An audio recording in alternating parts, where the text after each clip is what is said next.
Mohanty, just a second, I'll just put up the slide before I begin.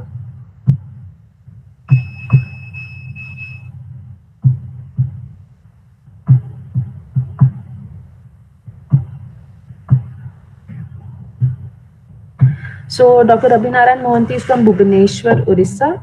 He's currently working as an assistant professor in Sri Sri University, Cuttack. He's done his B.Arch from College of Engineering and Technology, Bhubaneswar in 2011, M.Arch and PhD from IIT Roorkee in 15 and 2020 respectively. His interest includes traveling, reading, cycling, photography. His research interests are in the field of urban design, heritage conservation, and architecture theory. He was a visiting researcher scholar in RWTH Aachen University, Germany from 2019 to 2020. His MArch and PhD research topic encompasses redevelopment of heritage cities of Odisha. He has published several peer-reviewed research papers on the Indian heritage towns of Haridwar, Puri, and Bhubaneswar. He has a working experience of over 2 years with the Architects Bhubaneswar and 6 months with DAR in Pune. He was also appointed as a project coordinator in an NGO for V4U for about 2 years. I would like to invite Rabi to share his presentation. Rabi? Can you hear me? Yes, now we can. Okay, thank you. Thank you, Shweta, for this introduction. Hello, ma'am. So, thank you, Smiti, ma'am, and Ramsati, sir, for your presentation. It was a great learning experience. So, can you see my screen? Yes, we can. Hello? Yes, we can. If you could just put Okay, it full thank you. screen, maybe. Yeah. I'll do it. Yeah, I'll do it. So, my topic of presentation is stone in Kalinga architecture. So, it will be a brief discussion on Kalinga, evolution of Kalinga architecture in last 2300 years or 2500 years, and how stone is being used throughout this period in different periods under the influence of different kings and different religions. So this is the map of India, and Kalinga is located in the eastern part of India.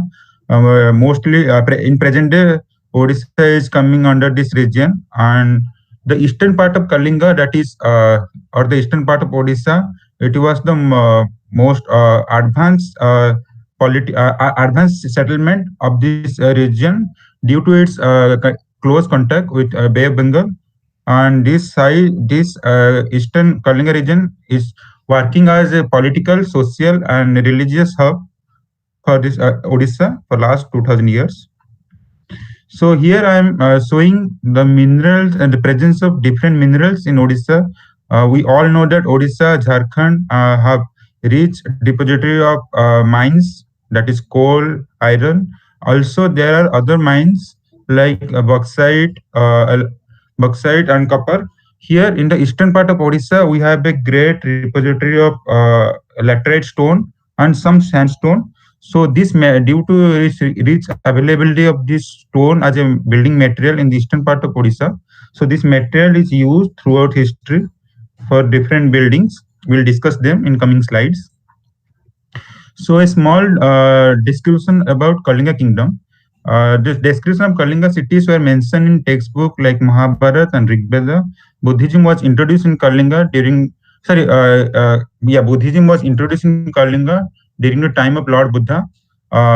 Here in the left side, right top, we can see Sisupalgarh, which is the ancient settlement in Kalinga. It was settled. I mean, this settlement was flourished in 3rd century BC, and we know that King Ashoka invaded Kalinga at the bank of Daya River. So after his victory at Kalinga, he converted into Buddhism. So after his conversion into Buddhism, he constructed number of buildings, number of stupas and public buildings uh, for the development of society. Also, his predecessors were followed of Buddhism and Jainism. So here we can see how both Buddhist and Jain architecture was flourished in Kalinga kingdom. Uh, Also in other parts of India and South Asia. Uh, So here we can see this Khandagiri cave, Lalitgiri cave, Udayagiri cave, and Ratnagiri cave, and all these heritage sites or these caves were developed with with the help of materials such as stone and lime, because lime and stone are readily available in this site. And as the kings or the rulers are supporting this kind of construction in this region, so this kind of architecture was flourished in this region for this brief 700 years. So here we can see, I am highlighting a plan and a section of one cave, that is Udayagiri, uh, which is located in near Bhubaneswar. So we can see how this rock cut architecture was used for the monks who were living in this site. So here we can see the representation of different, mostly their religion in this cave. So this is not a very, this is a heritage site, but also it attracts a large number of tourists every year. So towards 5th century AD, Buddhism saw its first decline, and there are multiple reasons for that. One of the reason was a revival of Hinduism, and this revival was done under the guidance of Brahmins. Thus, it is called as Brahminical Hinduism. So during this period, uh, uh, three major religion cults were developed in India, though it was there before also. That is Shaivism, Buddha, Shaktism, and Vaishnavism. And during this period, a number of temples, temple construction were began in South Asia. In North India, it was Nagara style. In the South India, it was Dravida style. And in the Eastern Asia, it was Kalinga style. And in Kalinga style, there are three styles, basically Khakra, Rekha, and Pidha. These names were derived from the shape of these temples. I will discuss them in coming slides. So during this period, that is from, in the 6th century onwards in Kalinga region, a number of temples were developed, and those temples were a site we can know it as Puri. It was developed as a prime site for Vaishnavism in 10th century. Bhubaneswar was developed as a prime site for Shaivism in 8th century, and Jajpur, another city in the eastern part of Odisha or the eastern part of Kalinga region, was developed as a prime site for Shaktism. Shaktism is the people who follows lady form of energy. And the Kalinga was the previous, old name of Odisha. Then it became Utkala, and since early 20th century, Odisha, the name Odisha was given by Britishers. So anyway, moving ahead. So a number of temples were built during 7th century BC, say 7th century AD to 14th century AD in eastern Kalinga region. And unlike northern part of India, Odisha enjoyed its immunity from foreign invaders till 14th century. So this architecture style was evolved through different phases, that is early phase and later phase of Kalinga architecture development. And here the materials were, primary materials were stone and lime. And during this period, stone became a prime element, prime building material, and it got associated with religious significance, because as all the temples were built with laterite stone, and there were application of sandstone in these temples also. So as I was telling before, the three different temple styles. Rekha means linear. So Lingara's temple is a classical example. Rekha temple. It is a linear and narrow, tall, slender type shape temple. Pidha, it's more like a pyramidal shape. Konark temple, which is a World Heritage Site. This is a classic example of Pidha Deul or Pidha temple. Khakra, this is a rectangular building with a truncated shape roof. So this is the third shape temple, Khakra. Khakra is basically a Oriental name for a kind of dish that is prepared in this part of India. So and as I was saying before, this Kalinga architecture was flourished in two phases. In the early phases, during this period, that is from 8th century to 10th century, there was coexistence of different section of society, that is both Buddhist and Hindu. Hindu people were living at close vicinity. So in early period, we can see symbolic representation of different religion in early period of Kalinga temple. But in later period of Kalinga temple, that is from 12th century onwards, Hinduism was dominated and Buddhism. Hinduism dominated Buddhism. So in those temples, we can see the symbolic representation of Hinduism over Buddhism. So yeah, when Kalinga, in 7th century AD, when king decided to build temples in the eastern part of Odisha, so he captured this present day Bhubaneswar. That during that time it was Ekamrakhetra, and he made it as its capital. So during this period, here we can see this is Maha River. This blue color line, and this is the old town Bhubaneswar, old Bhubaneswar side, this region. So here a temporary settlement was developed during this period as king wanted to build a temple here for Lord Shiva. And during this period, this site that is Ekamarkati, it became a school of architecture, school of Kalinga architecture for almost 600 years in this site. So artists, both skilled and unskilled artists, they migrated or they traveled from different parts of Kalinga and other parts of India also to this region, and they settled here. And this is how this temple settlement flourished.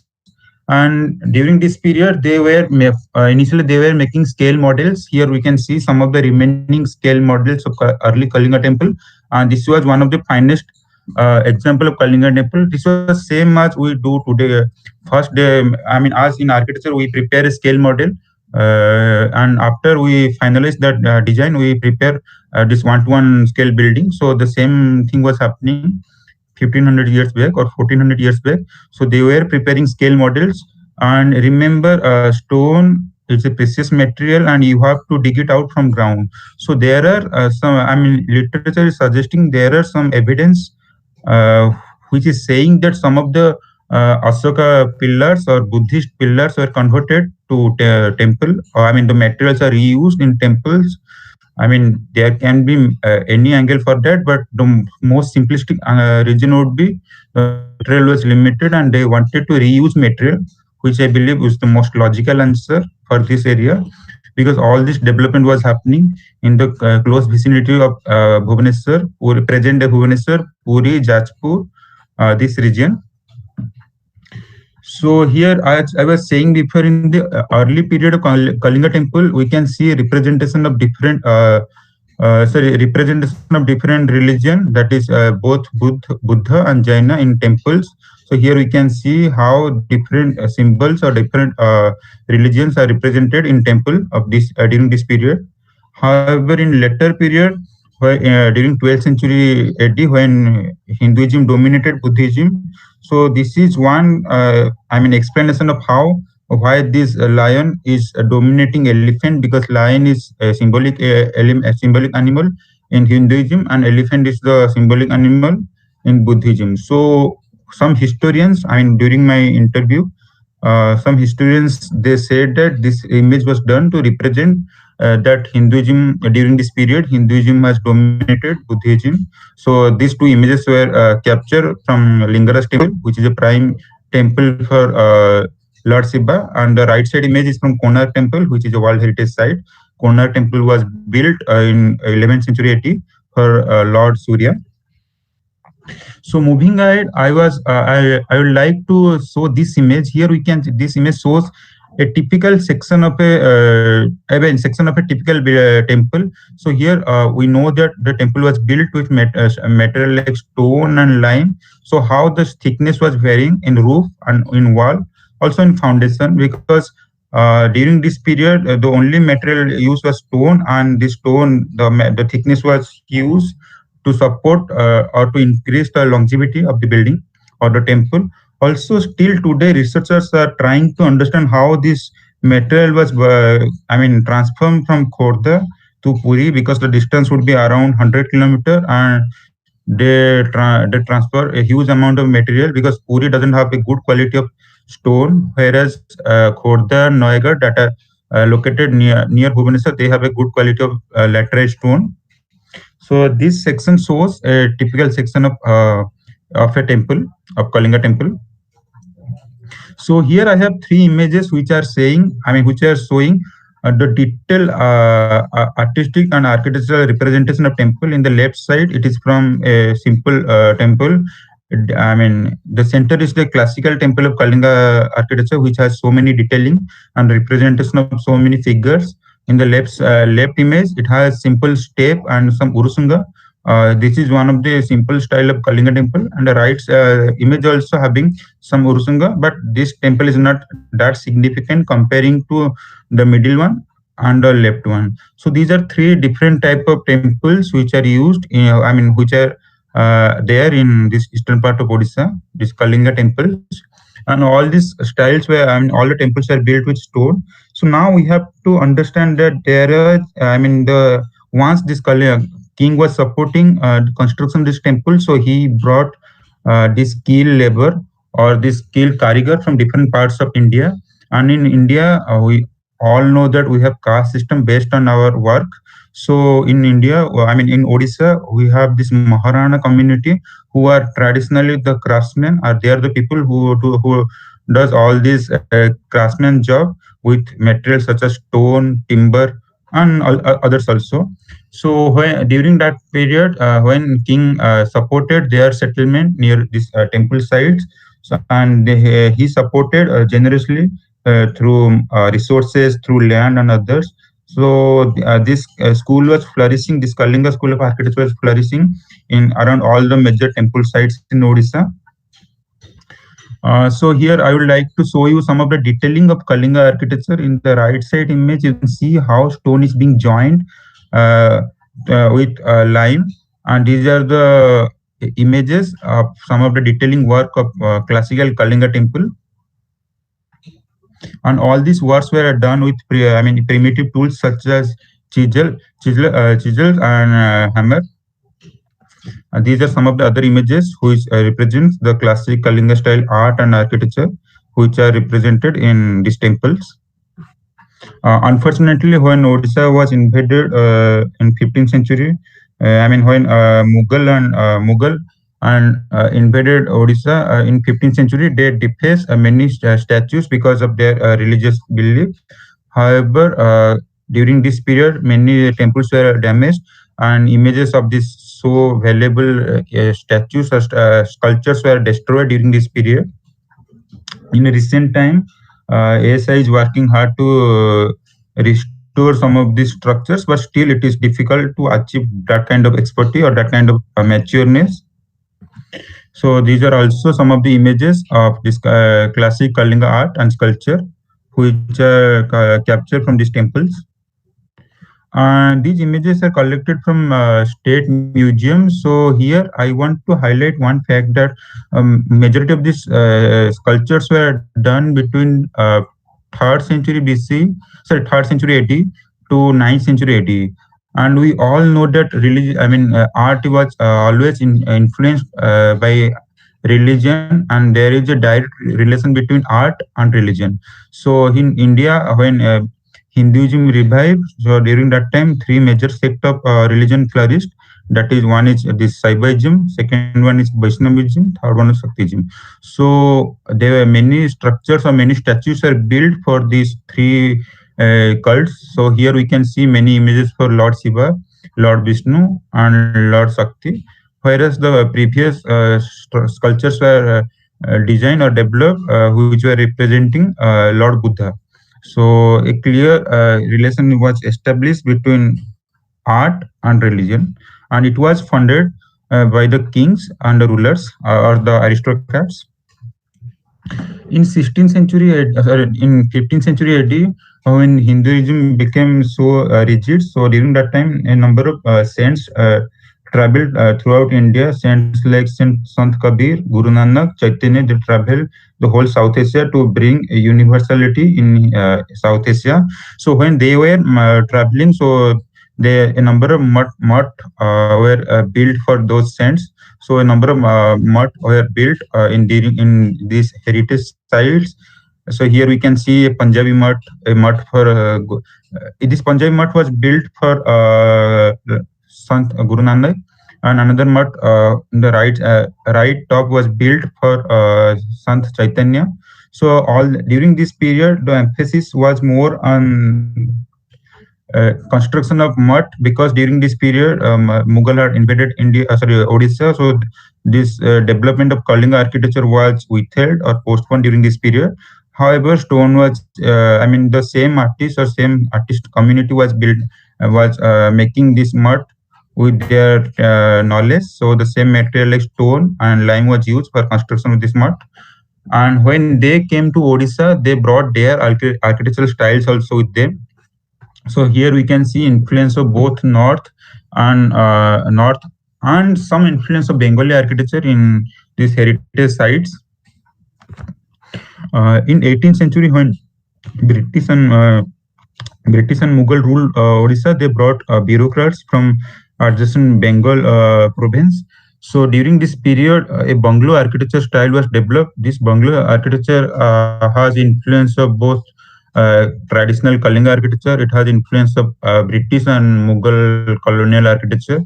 So here we can see how this architecture was evolved into more mature. I won't say mature here, but I will use the word a more eclectic approach. I mean, in the left, sorry, right side top, we have a traditional arch entry which is used in front of all the I mean, majority temples in Kalinga temples. So this is a typical Kalinga arch.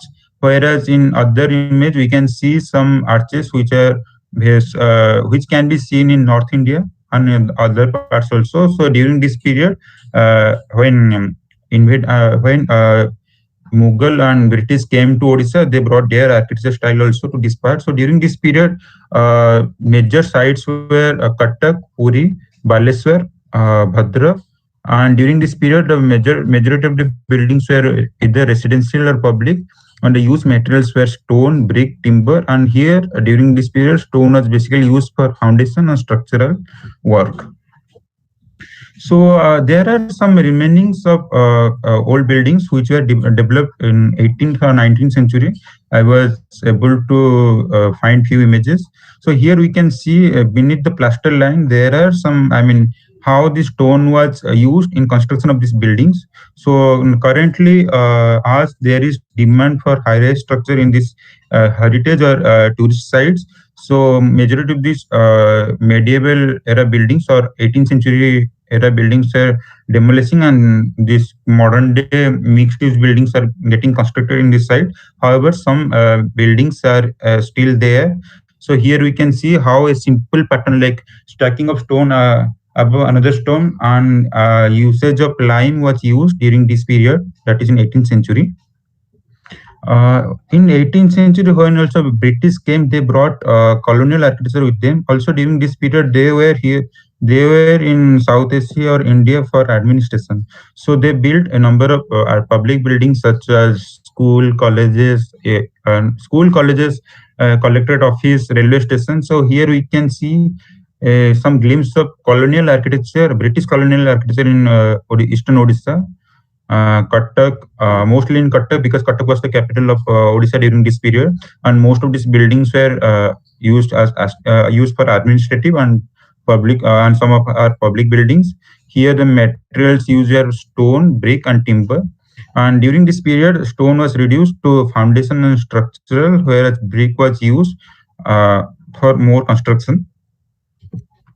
And India got its independence in 1947, but Odisha became the first. When Odisha got the status of an independent state in 1936, and after independence, during the era of Nehru, when he was having this ambition of a modern India, so he invited a number of planners or architects from different parts of the world. We have the example of Chandigarh. We have the work of Le Corbusier in Ahmedabad also. Also during this period, Bhubaneswar was designed. Bhubaneswar was planned by architect Otto Koenigsberg and Julius Buss. So during this period, I mean the founding. I mean the then chief minister and architects. I mean the city planners and architects. They wanted to give a modern impression to the city.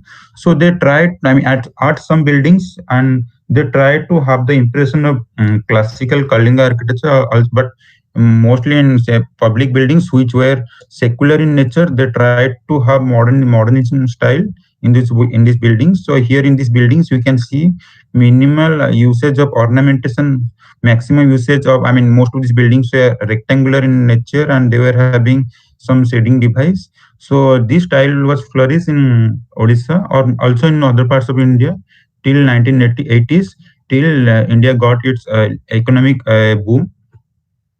So during this period, concrete and brick was mostly used for construction, whereas stone was used for foundation and at some area of construction. Because also during this period there was a great demand for affordable housing and or community, sorry, social housing. So more as the need was there, so more brick and concrete was used for construction as these materials were easy to produce, whereas stone it's difficult to get stone because it needs a lot of approval and it gets a lot of clearance also from different authorities. In Around in 1990s or late 1990s, when India got its economic boom. So during this period, Odisha experienced its international style in construction. So during this period, number of commercial and some administrative buildings are built in this style. So here I am taking two examples. One is Fortune Tower, which is administrative building, and second one is XIMB, which is an institutional building. So during this period, more emphasis was given to materials such as aluminum, glass, and RCC also. So during this period, application of stone was reduced to foundation only, and more construction materials were the common construction materials were RCC and glass and brick. So there are some examples of this international style in Odisha. Also, few bad examples are also there, which imitates an eclectic style with international approach with some Kalinga architecture, but those examples are not suitable to represent because they doesn't come under any proper classification of buildings. In last 10 or 15 years, there is a realization for revitalization or conservation of heritage sites. So during this period, we can call it postmodernism in heritage sites, because now as buildings are getting other construction styles such as international or modernism, so heritage sites were losing its architectural identity. So during this period, some buildings were made with natural building materials such as stone, because in Odisha stone has religious and cultural representation, because most of the temples and most of the ancient public buildings are built with exposed stone, so it has a great religious significance. So during this period, in mostly heritage sites, a number of buildings were built with stone with the application of concrete. So here we can see some of the examples of these buildings. Though this doesn't come under a specific definition, but mostly these buildings are coming under eclectic style. But here they have tried to have this exposed stone in these buildings. These are public buildings in Puri and in Bhubaneswar in heritage sites. Also, a few good examples are there where they have tried to use stone as a symbolic material in institutional building. This is IMI Bhubaneswar, which is a management institute. Here they have, after a long time, they tried to incorporate both sculpture in building form. In the left side image, in the left side curvilinear facade, we can see how a sculpture is being used in the facade of this institution, and also in this building, stone is used in as a building material in wall flooring, and most of the stone is most of these stones are Khordha has a large quantity of stones, so these stones are collected from Khordha. Here I'm trying to show you how this sculpture is being developed. The concept of this culture is being developed from the ancient belief system, that is Buddhism, and there is influence of Saivism in this culture. So this can be considered as one of the good example where they tried to bring this. They try to combine stone in modern building with application of other building materials also. This is an institutional building and it was designed by ABI Abin Design Studio, Kolkata. There is another good example. This is Krusivabam. This is one of the most celebrated new building in Odisha. Also, it got so many recommendations. It was designed by Lotus Studio. So here they have tried to incorporate traditional art. Here in the building elevation, you can see they tried to get inspiration from a tipi. I mean, a sari of Western Odisha. That pattern that is there in the Western Odisha sari. Also in the building facade, they use different kind of traditional, traditional art of Odisha in the building facade. So they use this kind of art in building facade. So this is the administrative building in the center of Bhubaneswar. So here materials such as RCC, glass, stone, and bricks are used, and maximum most of the stones are collected from Khordha. So this is also another good example for where they have tried to use stone in contemporary buildings to a great extent. So now I want to highlight some of the mining sites in Odisha. The top right image is from Ratnagiri. Ratnagiri is a heritage site because Ratnagiri was a famous site for Buddhism into 2nd century BC, and it has a great amount of it has a good amount of laterite stone. In the bottom image, we have this Khordha site. Unfortunately, uncontrolled mining of stone has made it into a man-made lake, and currently people are calling it as Ladakh of Odisha. Anyway, so here we can see how uncontrolled digging or uncontrolled mining of stone has caused such a destruction to this nature. So keeping all this in eye, recently High Court of Odisha has restricted mining of stone in this part of Odisha. So this is causing a shortage of material. Also, the cost of material has increased several times in recent time. I would like to compare stone and brick in the context of Odisha. A piece of stone would be cost around 50 to 70 rupees, whereas a brick, which is mostly used in as a partitioning material in frame structure, the cost would be around 8 to 10 rupees. It is difficult to get full-time skilled labor for stone because most of the karigars or most of the laborers, they are engaged with other sectors also, like agriculture and business. And stone has a great religious I mean religious symbolism. So it is being used in public buildings or new iconic buildings. And it has a great religious and regional significance, whereas brick is easily available and it doesn't need any specific labor for construction, and it is readily available everywhere. So this is another main reason why stone is not being used in mainstream construction, whereas brick is being used. Also, we need to remember that throughout history, stone was used in mostly in religious buildings, also in few public buildings when those projects were supported by the kings or by the landlords. Stone was never used. I mean, it was hardly used by the peasants or common people of Odisha. The material for common people was earth or adobe, straw, timber. So stone was throughout history, stone was either used for construction of temple or construction of building of landlords or aristocrats. It was a never common building material because it comes with a cost.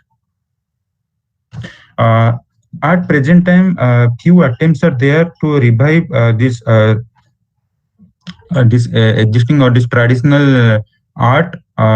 Here I'm trying to show you this heritage map of Odisha. I mean, mostly this stone carving. Presently, one famous school is in Lalitgiri.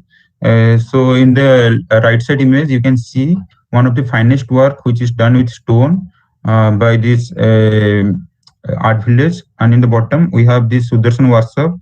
He is one of the most famous artists of Odisha. Recently, government of Odisha was planning to build another corner, but it got a lot of criticism. So somehow this project was abandoned by the government. So, but anyway, these both the schools are working a lot to revive this traditional technique and technology. The knowledge system, it is very important to understand this how this knowledge system was working in this region, or how this knowledge system has been working for last 2500 years, because most of the artists, they never went to any university. They, I mean, this Maharana community, as I was saying before, they were the chief craftsmen in Odisha, and they were working from, I mean, with materials, different materials, and they are the people who built cart for Lord Jagannath. They are the people who built all the temples in eastern part of Odisha, and they are the people who are mostly working on the stone and other paintings. But somehow in recent times, the youths are not getting so much interested to learn this knowledge. Also, ask the youth is more interested for this a proper university knowledge, and they are more interested for this corporate sector jobs. Actually, during one of the interview, during my master's work, I realized this. I mean, that youth who was from this community, he said, "You all want to have a good job. You all want to have a secure job. Also, at the same time, you want us to work in this sector, where there is no security, where there is no guarantee for a proper income throughout the year." Because currently most of the buildings are built for commoners, or the buildings are being constructed for the common people, and few iconic buildings are built in this side. So as due to lack of patronage, this art is little bit dying in this region. So the final observation would be like lateral stone has a I mean religious significance, as I mean all the stupas and all the temples were built with this material, and throughout history this material was used in iconic buildings only under the patronage of rulers and kings, and in the case of residential buildings, it was used by the affluents of the society. Currently, is due to strict Environmental Protection Act and standardization of housing standards and high demand of this material, I mean this stone material, this material is not in common use for our mainstream use in the construction industry in present time. And also, stone and craft sector needs attention and resources to revive and to have new innovation. So I would like to show some of the inventory that was done by me during my PhD work. So here we can see how, I mean, there are different type of buildings. Some of the buildings are public buildings, and some of the buildings are has some are private buildings. So most of these buildings are built with brick, whereas some significant or iconic buildings are built with stone. So these are some of the inventories. Thank you. Thank Hello. you, Ravi. Again, it was an elaborate and very detailed presentation, and to cover such a large aspect from historical times to the modern contemporary construction and looking at challenges, you covered a lot in this span of time. So, thank you for sharing. Again, I'll open the floor for questions or discussions if there are any.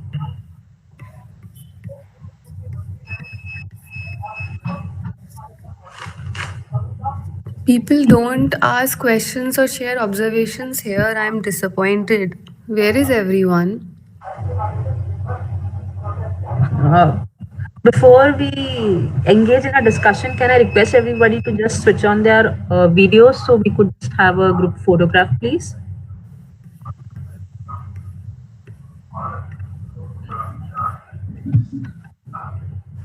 Ravi, Raman's thesis is on stone. He should ask the maximum questions. Ravi, could you please stop sharing your screen so all of us can? Yeah, yeah. Okay. I repeat, I request everybody to please. Is Ram still around? It would, yeah, he's there. Okay. Ocean. Sheen and Ashish. Okay. Okay. Okay. Okay. So let's have a screenshot. So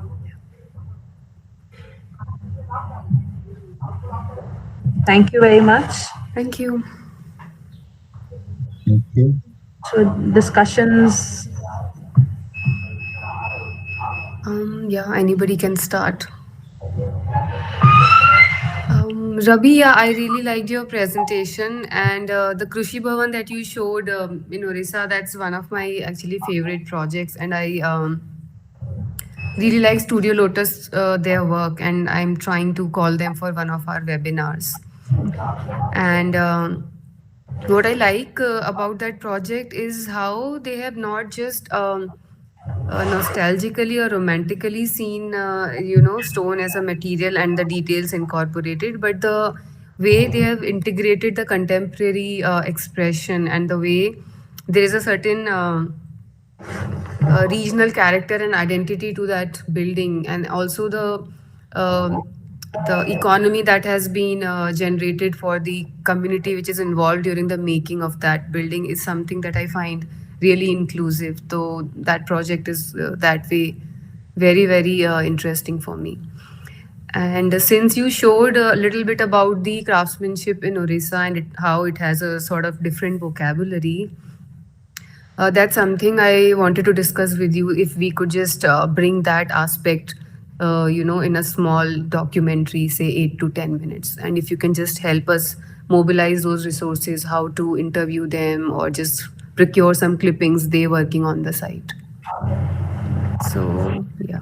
I think, ma'am, it's interesting that one thing that weaves all the three presentations today is like how stone has been used as a medium to convey, like in the earlier case, like for either making plans or making murals or, using them in contemporary architecture, how stone in different forms, throughout time brings about these narratives so strongly. Yeah. I think that could be the common takeaway from today, like how it acts as a medium of communication and how it operates at different levels. And like through all the three presentations, it came out. It's very difficult to understand it in through just one aspect. It has to be understood in totality. Yeah. And how I think the time is frozen, like set in stone. How messages are set in stone. I think that's what I found very interesting in all the lectures today. Yeah, and what I really liked, as far as the academic takeaway is concerned, the also the way Rabi has generated those inventories is really very informative, and it's a good way to sort of have this structured outcome which can help us for academic purposes, and also like Ram was explaining through those templates, also in the design scenario. So that is one thing that we can really take away from today's presentations, because eventually we have to generate inventories. So that would be nice. Okay, So, Rabi. With your permission, we would probably use this data giving you credits somewhere. So I'll request Shweta to coordinate with you for that. sure. Okay, So, ma'am. just I would like to thank everybody for being here with us throughout and listening to these engaging presentations today. So, see you tomorrow at the same time, 2:30, sharing the schedule in some time. And the link would be the same as today. Also, we would request Ram sir, who was a special presenter today, to be a part if he can make time for the upcoming lectures as well. Yeah, as in when you are available, we'll keep sharing the itinerary with Yeah. you, and I'll anyway get in touch with you Yeah. regarding the other aspects of the project. Yeah. All Sure. right, Sure. all Sure. right. Thank you so much. Thank you. Thank you, Thank you. everybody. Thank you so much. Thank Thank you, you. Shweta.